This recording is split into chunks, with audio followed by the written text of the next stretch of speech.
Salut Catherine, salut Pablo. Salut, salut. Salut, salut. Dimanche de débrief, c'est pas toutes les semaines qu'on a une nouvelle première ministre, un nouveau gouvernement, un nouveau programme d'une opposition qui compte bien récupérer le pouvoir en juin. C'est la fête. Bref, c'est la fête cette semaine. Allez, on va commencer par la nomination d'Elisabeth Borne, notre première ministre de gauche, nous dit-on. Elle est de gauche, Elisabeth Borne? Je crois Vas-y, que- Catherine. Oh, pff. Non, mais je pense que bon, personne ne croit ça. Dans cette discussion se trouve reposer le débat sur qu'est-ce que c'est que la gauche, Ouais. qui nous a pollué la tête pendant des années. Tous ceux qui ne voulaient plus se référer à la gauche, parce que la gauche, c'était aussi synonyme, pas seulement, mais aussi synonyme de renoncement, trahison, acceptation des règles du capitalisme, et patati et patata. Enfin, en tout cas, au nom de la gauche, on a fait cela, et des gens se disant de gauche ont fait cela. Il me semble que c'était vraiment de l'usurpation, mais qu'en continuant de raconter cette histoire, Elisabeth Borne continue de dire qu'en fait, on peut être gauche et ne On pas peut être vouloir de le gauche, progrès. je veux dire. Non, mais on peut se dire de gauche et servir vraiment une politique très très dure pour tout un chacun, pour les plus fragiles ou les plus humbles ou les gens qui travaillent, qu'on peut faire une politique de gauche, soi-disant de gauche, et avoir rien à faire du climat, rien à faire des discriminations, enfin tout ce qui a été le bilan de Emmanuel Macron d'une part et pour une large part aussi de celui de Hollande. Ce qui est très intéressant avec ce qui s'est passé, cet accord de toute la gauche, c'est qu'au moins ça a pu redonner son vrai sens à la gauche, c'est-à-dire quand on est de gauche, on n'est pas de ce côté-là. Alors, on peut avoir fait le chemin dans un sens ou dans l'autre, on peut avoir été de droite et devenir de gauche, on peut avoir été de gauche et devenir de droite. Ben, je pense que Cohn-Bendit n'est plus de gauche, Elisabeth Borne n'est plus de gauche, El Khomri n'était pas de gauche, Manuel Valls n'était pas de gauche et n'est plus de Ouais. gauche, etc., etc. Voilà. Oui, mais là, tu parles d'hommes et de femmes politiques, alors que, enfin, d'hommes, Manuel Valls, Myriam El Khomri, etc., c'est des gens qui ont toujours fait de la politique et qui se sont inscrits, en fait, qui ont inscrit leur parcours, tu vois, et qui l'ont modifié au gré à la fois, enfin, ils ont confronté leur idéologie, finalement, à ce qu'ils voyaient, à leur intérêt personnel, etc., pour évoluer. Elisabeth Borne, c'est pas tout à fait ça. Ils ont été des Elisabeth Borne, militants, dont tu viens de parler déjà. voilà, ils ont été des Oui. militants. Elisabeth Borne n'a jamais été une militante, ou en tout cas pas officiellement. Elle n'a La jamais gauche été militante n'appartient d'un pas aux parti. militants, hein. Exactement, la gauche n'appartient pas aux militants, mais Elisabeth Borne, pour moi, elle est symptomatique de ce que, je ne sais pas si vous connaissez un mec qui s'appelle Pierre Jacquemin, qui a écrit un livre qui s'appelle « Ils ont tué la gauche ». Un formidable livre que je vous conseille Édition d'acheter. Fayard. Édition Fayard. Non, mais Elisabeth Borne, c'est vraiment en fait une femme de la technostructure. Elle est énarque et lorsqu'elle sort de l'ENA, en gros, elle va dans les cabinets ministériels. Elle fait un choix pas forcément par opportunisme, mais juste parce qu'elle est là pour servir le pouvoir. Et c'est d'abord comme ça, en fait, qu'elle entend s'inscrire dans la société. Alors, elle sert Ségolène Royal en étant sa directrice de cabinet, elle devient préfète de région. Et en fait, tout d'un coup, et ça, c'est la grande force, mais je pense déjà de François Hollande et puis ensuite, surtout, d'Emmanuel Macron, c'est qu'en fait, des gens en fait, qui appartenaient à cette technostructure, ils leur ont donné un espèce de corps politique, un peu malgré eux, et ils les ont fait arriver sur le devant de la scène, mais surtout, ils ont transformé en fait ce qui était leur raison d'être, c'est-à-dire servir l'État, ils l'ont transformé en idéologie.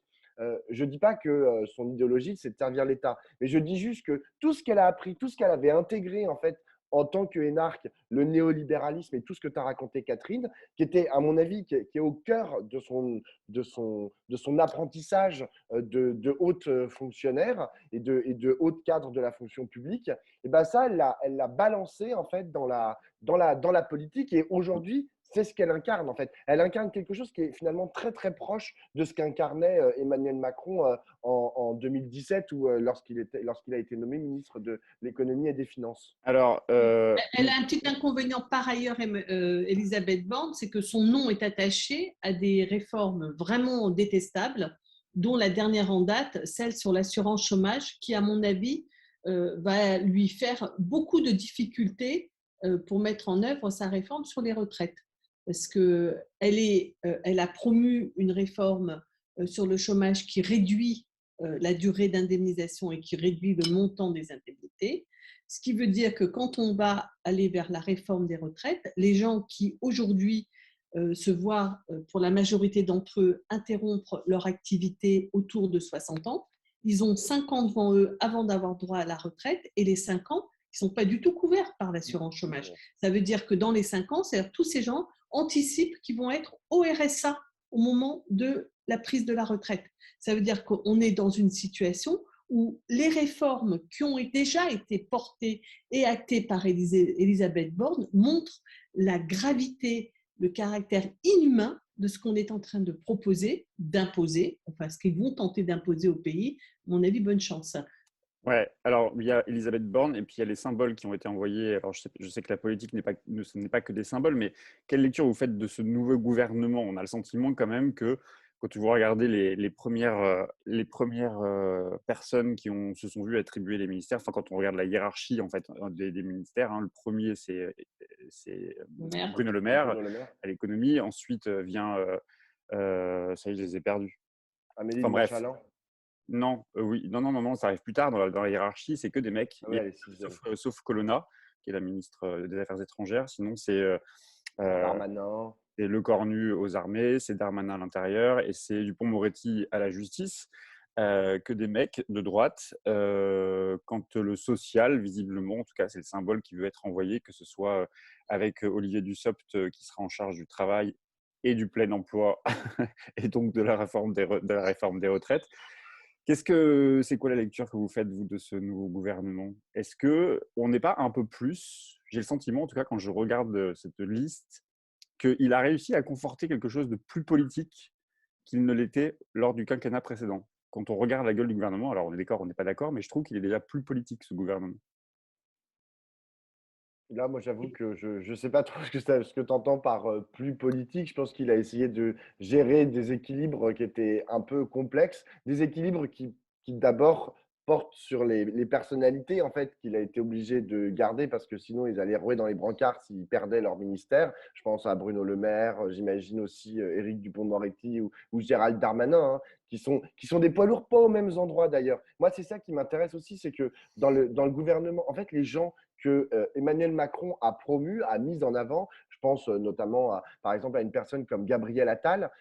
C'est des gens qui n'ont aucune, alors je veux dire épaisseur politique. Je parle même pas du discours, mais je parle de son attache en fait. Avant, quelqu'un qui avançait dans la politique, en fait, bah, il creusait son trou en fait sur un territoire, il se faisait élire sur ce territoire et il créait en fait un réseau d'élus. Et donc, c'était comme ça en fait que finalement, on arrivait à peser parce qu'on était un courant plus ou moins identifié.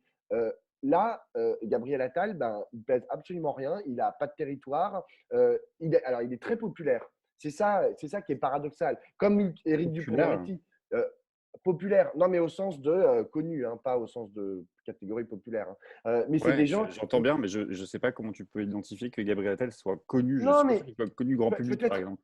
je dis pas, pardon, en fait, quand je dis il est apprécié, enfin, il est au moins apprécié par la Macronie, les gens aiment bien le voir, il parle correctement. Éric Dupond-Moretti, c'est un peu la même chose. Lui, il est connu, alors pour le coup, quand je pense que quand il parle, beaucoup de gens ont les oreilles qui font du, enfin, je sais pas comment on appelle ça, là, qui vibrent, mais ce sont des personnalités, mais ils n'ont pas de poids politique. C'est-à-dire qu'ils ne représentent pas, c'est pas comme Bruno Le Maire, par exemple, s'il s'en va, on se dit merde, on va perdre 50 députés. Il y a 50 députés de la majorité qui peuvent être contre nous, parce que Bruno Le Maire, il a une épaisseur politique. Et c'est pour ça que je ne sais pas trop comment il a composé son gouvernement. Après, les équilibres gauche-droite, hélas, ils ont complètement explosé.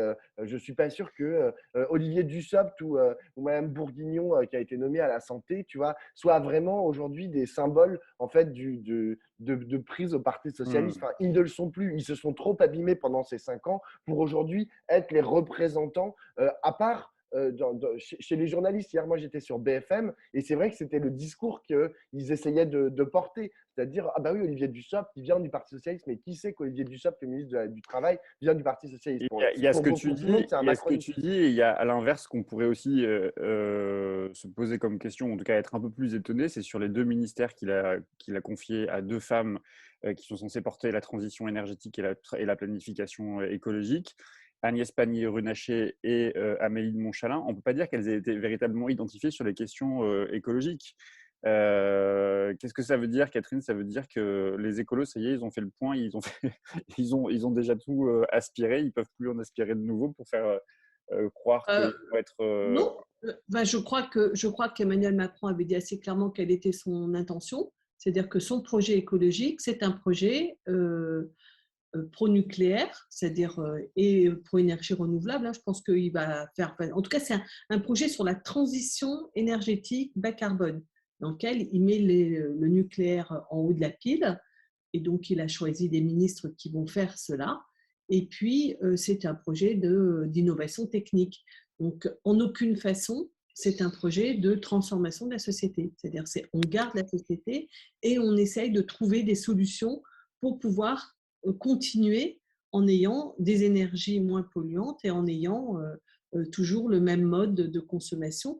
Donc, en fait, il a pas pris des écolos, il a pris des gens qui vont faire du nucléaire et qui vont essayer de faire en sorte que, je sais pas quoi, on puisse utiliser l'hydrogène pour nos voitures. Mais il n'a pas pris des écologistes au sens de l'écologie politique. Ce n'était pas son projet, il ne l'a jamais dit, il ne l'a jamais raconté. Quand il a dit, ça c'est mon quinquennat sera écologique ou ne sera pas, c'est de ça dont il parle. C'est de la transition énergétique. Ce n'est pas de la transition écologique, ce n'est pas de la transformation écologique. Donc, moi, pour moi, c'est une non-surprise hein, sur le sujet. Au moins, les choses ont été clarifiées de ce point de vue il y a déjà 3 ans. Moi, vas-y. Vas-y, Parce que excuse-moi. moi, Vas-y. j'ai écouté toutes les passations de pouvoir, ou presque, ce qui est quand même, ce qui a été quand même un chemin de croix. Pitié. Oui, oui, bah oui, mais je sais pas, hier, j'avais que ça à foutre. Et alors, j'ai trouvé que, honnêtement, de tous, le seul, en fait, qui a dit quelque chose dans son discours de passation à lui-même, c'est Bruno Le Maire. Bruno Le Maire, en fait, il avait un plan, il a esquissé, en fait, ce qu'il allait entreprendre sur les questions de la mondialisation, sur la question de la souveraineté industrielle, sur la question du pouvoir d'achat et de l'inflation. Hein. Il a dit qu'il allait déposer des lois dès la semaine prochaine, machin, machin. Euh, tous les autres, j'ai bien vu qu'ils étaient dans l'attente de la feuille de route qu'allait leur donner ou bien Matignon, mais je pense surtout l'Élysée. Et en fait, je pense que c'est un vrai problème. C'est-à-dire que tous ces gens qui ont été nommés, ils ne sont pas nommés comme, je ne sais pas moi, quand Mitterrand nomme Badinter ou Jack Lang. En fait, c'est des gens qui arrivent avec des projets en fait, pour leur secteur. Badinter, il arrive avec un projet pour la justice. Jack Lang, il arrive avec un projet bien ficelé d'ailleurs pour la culture. Là, on nomme des gens, mais je ne dis pas que certains c'est logique en fait qu'ils puissent être nommés à ce poste. Par exemple, Éric Dupond-Moretti. Mais pour autant, il n'a pas de feuille de route. Enfin, on ne sait pas ce qu'il va faire. Enfin, je veux dire, personne ne sait qu'il n'a pas réfléchi en fait pendant plusieurs années ou même pendant plusieurs mois à ce qu'il allait proposer, à ce qu'ils allaient proposer en fait dans leur secteur. Et ça, je pense que c'est un énorme problème, mais qui vient du fait, enfin, qui est dû ou qui a pour conséquence quoi? Que tout va être piloté par l'Élysée dans la tête d'Emmanuel Macron. Et c'est Emmanuel Macron qui va faire la réforme des retraites. C'est Emmanuel Macron qui va essayer d'avoir le plein emploi. C'est Emmanuel Macron qui va essayer de repenser les institutions de la justice et certainement pas ces ministres. C'est pour ça que les différentes sensibilités des uns et des autres, je ne suis même pas sûr en fait que ça compte, hélas. Alors moi, je pense qu'il y a 2 choses dans ce que enfin, il y a 2 choses que je veux ajouter. La première, c'est que je pense qu'il y a quand même une tactique d'étouffer le débat politique. C'est-à-dire qu'en n'ayant aucun discours politique, pas de feuille de route, pas de programme, pas de campagne électorale, tout ça, ça forme un tout, puis pas un tout qui vient d'arriver. Je veux dire, il a déjà étouffé la campagne des présidentielles et il refait la même chose en nommant les ministres juste avant qu'ils soient tenus au devoir de réserve. C'est-à-dire que pendant 3 semaines, on ne va pas les entendre. Donc, il fait en sorte qu'il n'y ait pas de débat pendant les élections législatives, après qu'il n'y ait pas eu de débat pendant l'élection présidentielle sur son projet. Il n'y aura pas de débat pendant les élections législatives sur le projet d'Emmanuel Macron. Et donc, quand tu dis qu'il n'y a pas de feuille de route, c'est aussi parce qu'il n'y a pas non plus une claire expression d'un projet politique porté par Emmanuel Macron. Donc, pour moi, c'est vraiment, c'est pas simplement que on ne sait pas parce qu'il n'aurait pas ou parce qu'il va tout piloter. Oui, il va tout piloter. Oui, on ne sait pas, mais parce que tout ça relève d'une tactique d'empêchement du débat et de la confrontation politique, le refus des débats, etc., etc. Ouais. Le deuxième petite chose que je voulais juste dire à propos des transformations qui se sont passées dans un truc qui m'a étonnée. Je ne sais pas si vous vous rappelez de la disparition de Sibeth Ndiaye en cours de route. Oui, oui. C'est bizarre de Bah dire oui. la disparition de Sibeth Disparition, Ndiaye. c'est… Bah, elle On sait que c'est était, on sait que c'est la meuf de la phrase "la meuf est dead", mais non, mais oui, mais c'est surtout, elle était porte-parole, elle était très au centre du dispositif et d'un seul coup, hop, elle n'est plus là. Et il était arrivé la même chose à Marlène Schiappa. Et en fait, toutes les deux, d'une certaine manière, c'était pas mes potes, hein, mais elles avaient quelque chose de décalé par rapport à l'image technocratique qui se dégage de ce gouvernement. Et de droite et technocratique.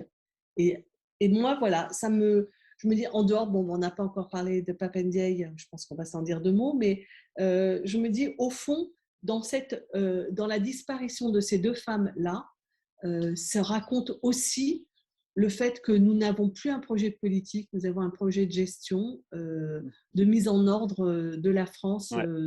Voilà, donc bon, ça me paraît, en dehors de Pape Ndiaye, si on s'en dit. Alors, ouais, disons-nous un mot de Pape Ndiaye avant de parler de la NUP. Pape Ndiaye, historien nommé ministre de l'Éducation nationale. Alors évidemment, depuis 24 heures, il fait l'objet d'attaques racistes extrêmement violentes. La ministre Elisabeth Borne dit que c'est la continuité de Blanquer, qu'il n'est pas du tout un ministre en rupture avec Jean-Michel Blanquer. Comment ne pas y voir deux choses, sans doute. Un signal envoyé à la gauche, sans doute. Et deux, aussi, un signal envoyé à ce qu'a été finalement Blanquer aussi, hein, c'est-à-dire celui qui dénonçait le système woke, le système islamo-gauchiste dans l'éducation nationale, avec sa collègue Vidal, une autre qui ne figure pas d'ailleurs dans le gouvernement. C'est aussi cette ligne-là, cette ligne assez printemps républicain d'ailleurs, hein, qui n'est pas reconduite et dont certains pouvaient imaginer rentrer au gouvernement et n'ont pas été choisis. Donc, il y a un choix clair quand même de la part d'Emmanuel Macron sur cette ligne. Allez, on va résumer ça, printemps républicain, en faisant le choix en plus d'un ministre qui s'appelle Pape Ndiaye et qui est quand même connu pour ses lectures, ses critiques sur le racisme systémique. Alors, il ne parle pas de racisme d'État, mais il va loin, il parle des violences policières. Il a même déjà dénoncé le déni du gouvernement sur les violences Mais policières. Macron aussi. Hein. Comment? Ah bon. Non, Macron aussi a dit dans une interview Macron a à parlé Dreux de qu'il a violence parlé de violence policière. policière. Macron a parlé de violence policière. Il n'a pas dit qu'il y avait un Tu vois le déni. bilan de leur gouvernement? Oui. Il n'a pas dit qu'il avait un déni. Lui, il dit qu'il y a un déni de ce c'est gouvernement déjà sur les violences policières. C'est deux choses différentes. Mm. Qu'est-ce que vous inspire, Pape Ndiaye, ministre de Vas-y, l'Éducation Catherine. nationale? Bah, pour moi, c'est évidemment quand Borne dit c'est pas de rupture avec Blanquer, ça relève de la même question que tout à l'heure, c'est-à-dire on fait comme s'il n'y avait pas de débat idéologique, il n'y avait pas de débat politique, donc on nivelle, on écrase. Ça, c'est la première chose. La deuxième chose, c'est que la seule chose que moi je tire de bénéfice, dans le détail, peut-être qu'il y aurait d'autres éléments, mais pour moi, le seul élément positif du quinquennat précédent d'Emmanuel Macron, c'est le rapport à l'histoire et à l'histoire coloniale, et en particulier à la guerre d'Algérie. Il a reconnu le crime contre Maurice Audin. Il a confié un rapport très intéressant à Benjamin Stora sur la manière de traiter la question. Il est intervenu plusieurs fois sur ce sujet et moi, je pense que c'est le seul aspect un tout petit peu progressiste, on va dire, d'Emmanuel Macron. Je dirais que Chirac a fait une chose, c'est qu'il a dit non à la guerre en Irak, et Emmanuel Macron aura essayé d'incorporer Et l'occupation. la guerre d'Algérie et la décolonisation dans notre politique. Chirac l'avait fait aussi à propos du Veldiv. La C'est collaboration. un peu de même ordre pour moi. Et donc, pour moi, Pap Ndiaye, qui a succédé à Benjamin Stora au musée de l'immigration, bon, voilà, je l'inscris un peu dans cette filiation. Et en effet, c'est quand même une rupture par rapport à Blanquer, à Vidal, à Darmanin, qui sont complètement fous sur un délire sur le wokisme et en fait, donc en lutte contre toutes les luttes, les réflexions et les recherches portant sur les discriminations absolument aberrantes. Et donc, Pap Ndiaye est connu pour s'y être opposé. Voilà, donc c'est plutôt un signe positif. Ceci étant, il est nommé à un ministère qui n'est pas le ministère de la Recherche et des universités. Et par ailleurs, je ne sais pas, alors pour le coup, s'il a la moindre idée sur une politique d'éducation. Ça revient un peu à ce que tu disais, ça lui, il doit attendre la feuille de route. C'est qu'est-ce que, en dehors de nous raconter qu'on va payer les profs au mérite, qu'est-ce qu'il a dit le camarade Macron? N'a pas grand-chose quand même sur le sujet. Et tout le monde sait que c'est fondamental, cette question de l'éducation nationale. Or, peut-être que Pap Ndiaye va se révéler un politique. Pour l'instant, il n'est ni un technocrate, ni un politique. Il a un troisième genre, qui est un intellectuel, dont on ne sait pas encore s'il va avoir le loisir de développer une politique. Toute dernière petite remarque. Vous avez noté sans doute que Elisabeth Borne n'a fait qu'une seule chose, c'est aller au Muro et se faire photographier avec la jeunesse, une jeunesse issue de l'immigration postcoloniale, avec un foulard sur la tête, etc. Et on nomme Pap Ndiaye. Je pense que il y a quand même eu un vrai coup de semonce avec le vote massif dans les quartiers populaires en faveur de Jean-Luc Mélenchon. Je pense que Emmanuel Macron va essayer de désamorcer, écraser cette question dans son prochain quinquennat. Allez, on passe à la NUP. Non, moi, je peux dire un truc sur Pap Ndiaye. En fait, moi, ce qui me choque dans toutes les insultes en fait dont il est le récipiendaire, c'est que tout se base. Alors, c'est une évidence en fait que tout ce qu'il subit, ça vient du racisme, mais ça vient aussi d'un anti-intellectualisme primaire de gens qui n'ont jamais lu ses travaux, qui ne savent absolument pas de quoi il parle lorsqu'il parle de conditions noires ou de domination par la classe et par la race, et qui fantasme en fait ce qu'il a écrit, souvent ce qu'il a dit, et projette dessus leur propre bêtise, à savoir qu'il serait wokiste, qu'il serait indigéniste, qu'il serait je sais pas quoi. Enfin, ce sont des mots, mais en fait, je ne sais même pas s'il l'est, puisque ces mots n'ont absolument aucun sens. Et donc, et le projeter en fait sur un type qui a une bibliographie aussi dense, aussi fournie et aussi puissante que Pap Ndiaye, ça relève, à mon sens, évidemment du racisme à son endroit, mais aussi d'un anti-intellectualisme primaire d'une partie de la droite et de l'extrême droite qui, à mon avis, est à combattre au moins, enfin, au même titre en fait que le racisme. Allez, on aurait pu parler de Damien Abad, évidemment, mais je pense qu'on aura d'autres occasions pour en reparler. Il y a cette, pitié. Oui. Pas comme si les informations avaient été remontées par Castaner lui-même, d'ailleurs, sur les accusations de viol dont il est l'objet.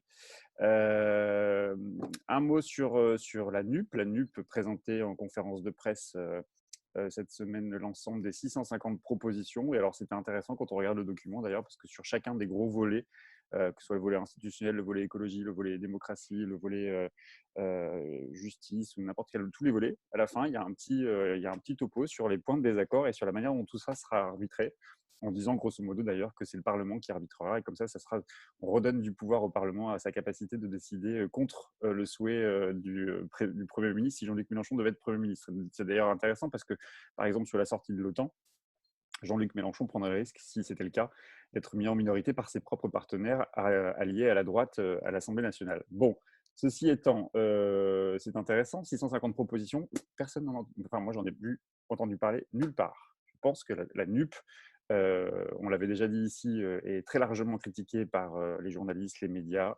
Aujourd'hui, Le Parisien fait un sondage qui montre que 65% des Français pensent possible une victoire de la gauche en juin prochain.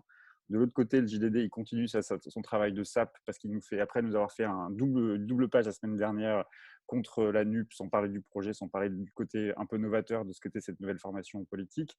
Cette semaine, il nous fait une pleine page sur ces candidats qui gênent la NUP parce que jeune, ayant fait des conneries par le passé, parce que avocate et ayant eu des mêlées avec la justice. Enfin bref, on a le droit à tout, tout sur la NUP. Vous avez regardé ce document tous les deux? Ouais. Bah, vas-y. Alors, Ouais, bah, je l'ai regardé. Je sais pas si Catherine, tu comptais en parler, mais Catherine, tu m'as dit hier, au détour d'un café, tu m'as dit autant les 650 propositions pour la campagne présidentielle, je n'étais pas sûr que ça serve à grand-chose et j'aurais préféré qu'ils développent plutôt un projet plutôt qu'un programme. Autant pour les élections législatives, je trouve ça plutôt intéressant. Voilà, ça c'est le cadre. Si tu veux, tu pourras revenir De notre là-dessus, discussion. Catherine, de notre discussion. Moi, ce que je trouve intéressant, c'est que précisément, et d'ailleurs contrairement un peu à ce qui avait été fait au moment de l'élection présidentielle avec le programme L'Avenir en commun, c'est que là, il y a eu mise en conflit, il y a eu mise en perspective, c'est-à-dire que, ben, en gros, tu sens à la lecture, alors je ne l'ai pas lu encore in extenso, hein, mais je l'ai parcouru, et tu sens en fait qu'il y a eu des points de friction, il y a eu des points où les gens, où il y a eu enfin, ça a sué sang et eau pour essayer de trouver une solution, et puis ils sont arrivés à quelque chose. Enfin, il y a eu des bougées en fait des deux côtés. Bref, ce document, en fait, il est le fruit d'un moment de réflexion politique, voire de politique tout court. Et c'est très heureux que ça puisse exister. On voit d'ailleurs dans ce document exister les différentes sensibilités qui composent la NUPES, à la fois le Parti communiste, les insoumis, les écologistes, enfin les insoumis sont centraux, hein, mais on voit les écologistes, les communistes et les socialistes, en fait, on les voit exister en fait dans le document de façon à la fois autonome et interdépendante. C'est-à-dire que c'est des interrogations en fait qui sont posées à certains endroits du document. Donc je trouve vraiment que c'est un document fantastique. Après que ça ne m'intéresse pas fantastique, carrément. Non, mais vraiment, ouais, parce que genre, c'est vraiment je trouve, en plus, la façon dont il est présenté, je trouve que c'est un peu un modèle, en fait, de comment est-ce qu'on pourrait présenter, en fait, ce que c'est qu'un document politique. Après, que les médias s'y intéressent pas, c'est pas non plus totalement aberrant, hein. Il est quand même très fourni, il va sur plein de petits points, etc. Je ne suis pas sûr que ça soit si important que ça dans le cadre de la campagne, si ce n'est de dire, nous, contrairement à Emmanuel, enfin, les députés de En Marche, ils font campagne pour Emmanuel Macron, les députés d'extrême droite, ils font campagne pour Marine Le Pen, les députés de la NUPES, on les a accusés de faire campagne juste pour que Jean-Luc Mélenchon soit Premier ministre. Bah, maintenant, ils ont aussi un programme à appliquer, donc ça fait quand même une grosse différence avec les autres. Catherine? Oui, bah pour moi, c'est un acte politique majeur au sens où il agit sur plusieurs terrains. C'est un, on est prêt, on est crédible. Deux, on peut s'allier. Nous avons suffisamment en commun, ce qui est quand même qui a été l'enjeu en fait de cette campagne présidentielle où il y avait le peuple de gauche qui demandait qu'il y ait une alliance.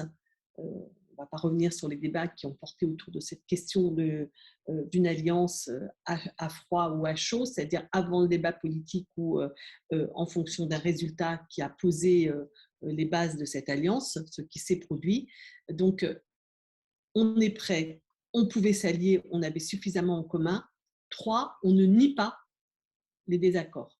Et donc, il y a d'une certaine manière, comme tu viens de le dire, Pablo, une forme de respect de tous dans leur propre cohérence et leur propre logique.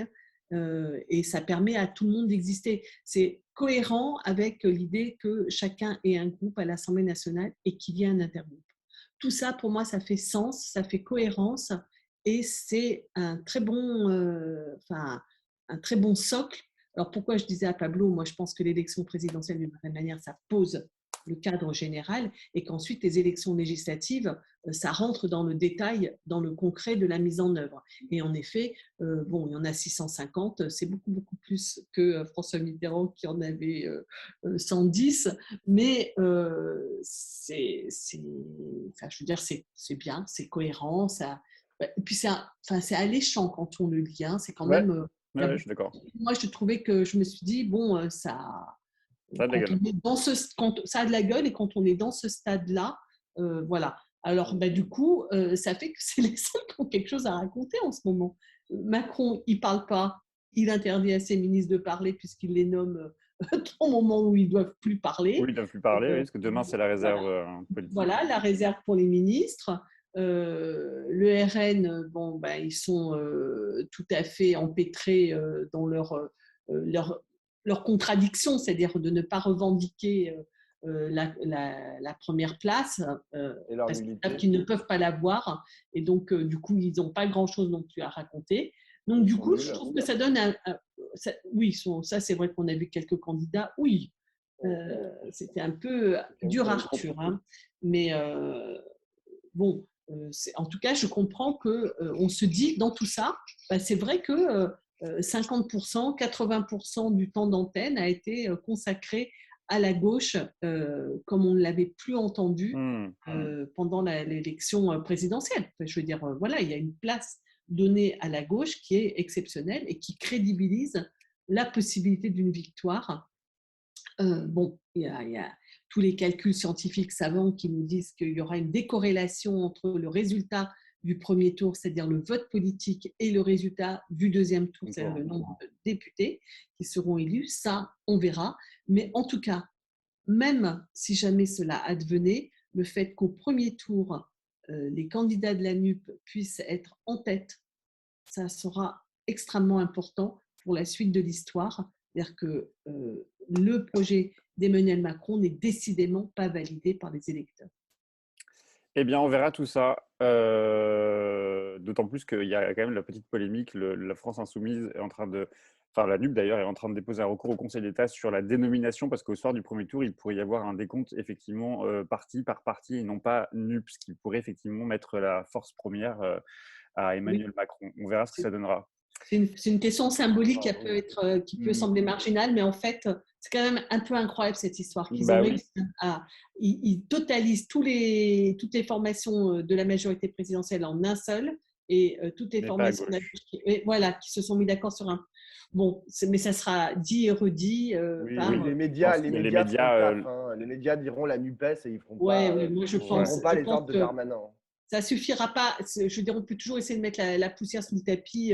Ça ne suffira pas à régler le problème. Non, moi je pense que la NUP peut être en tête, et ça serait vraiment un événement considérable pour tout de suite, pour la suite, pour les 5 ans qui viennent, et pour la suite, de l'histoire.